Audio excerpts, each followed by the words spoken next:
হাদিসে পাকে দেখলাম কিয়ামতের ময়দানে এক বান্দার ব্যাপারে ফয়সালা, একে জাহান্নামে নিয়ে যাও। যখন ফেরেশতারা হ্যান্ডকাপ লাগাইয়া জাহান্নামে নিয়ে যাবে, বান্দা বারবার পেছনে তাকাবে, আল্লাহ বলবে দাঁড়াও, এই ফেরেশতারা দাঁড়াও। বান্দা বারবার পেছনে তাকায় কেন? ফেরেশতারা কে আমরা জানি না, আল্লাহ কেউ তাকায়, আমি মাওলা নিয়ে একটু দয়ার দিকে নজর দেই, দাঁড়াও দেখিনি কি দয়া করব।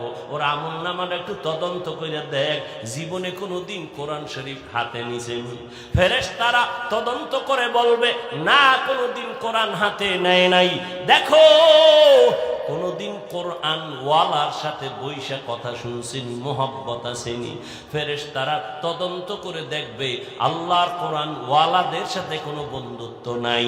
সর্বশেষ আল্লাহ বলবেন, ও ফেরেশতা, এই বান্দার এমন একজন বন্ধু দেখো, যেই বন্ধুর সাথে কোরআন ওয়ালার সাথে সম্পর্ক আসেনি। এমন একজন বন্ধু আসেনি যেই বন্ধুর সাথে কোরআন ওয়ালার সম্পর্ক।